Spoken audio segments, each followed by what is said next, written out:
정부의 크리스마스 캐럴 활성화 추진에 불교계가 고강도 대응에 나서면서 어느 때보다 격앙된 불교계 여론의 배경에 관심이 쏠리고 있습니다.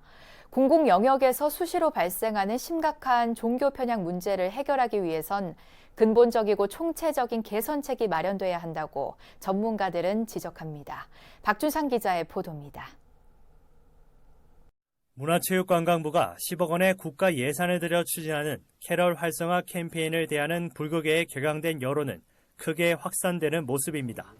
각급 불교기관과 조직이 잇따라 내놓는 성명서 등에서 공통적으로 지적하는 부분은 사실상 기독교 성교 음악인 캐럴을 대중화하는 데 정부 예산이 투입되고 공적 뒷받침이 이뤄진다는 점입니다. 오늘날 캐럴은 예수 그리스도 찬양의 의미보다 연말 축제 분위기를 돋구는 음악 장르라고 문체부는 설명하지만 다종교 사회에서 특정 종교 색채가 짙은 음악을 국가가 대놓고 지원하겠다고 나선 것은 납득하기 어렵다는 겁니다. 공직자 종교차별 신고센터를 운영하고 있는 추모부처입니다. 오히려 종교차별을 조장하고 국민의 세금을 부적절하게 집행하는 추진을 보고 너무 황당했고요.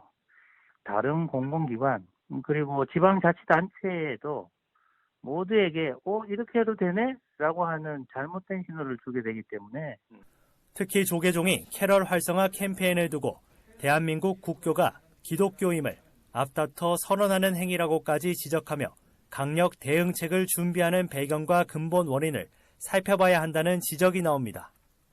당장 최근 6개월 사이 벌어진 일들만 해도 정부 여당과 공공기관 등에서 문제가 됐던 종교 편향 사례는 이루 헤아릴 수 없습니다.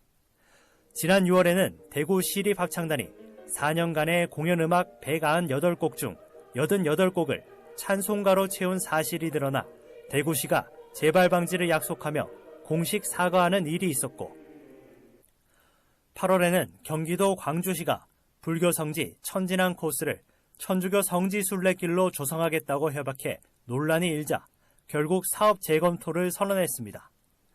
지난달엔 LX 한국국토정보공사가 유튜버 낄낄상해와의 협업 영상을 제작하면서 스님을 땅 투기꾼과 사냥꾼에 비유해 성직자 희화화 논란을 불러오기도 했습니다.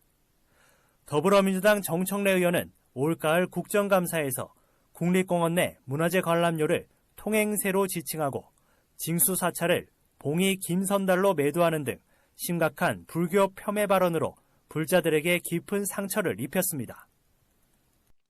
심려를 끼쳐드려서 송구스럽습니다.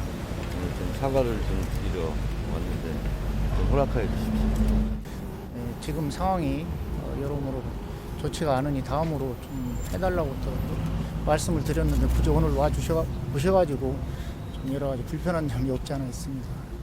이번 정부의 캐럴 캠페인 추진으로 일고 있는 격앙된 불교계 분위기는 공적 영역에서 일상화된 종교 편향과 민족 문화 폄훼의 모습이 더 이상 좌시할 수 없는 상황에까지 이른 것으로 판단했기 때문입니다. 현재 조계종은 종단 차원에서 종교 편향 불교 왜복 범대책위원회를 구성해 본격적인 활동에 들어갔고 한국불교종단협의회도 이 대책위에 합류해 범종단 차원의 대응에 나서기로 뜻을 모았습니다. 이 같은 기조 속에 조계사는 올해도 어김없이 크리스마스 트리점 등을 준비하는 등 종교 간 화합과 평화를 염원하는 불교계의 일관된 메시지는 이어질 전망입니다. BBS 뉴스 박준상입니다.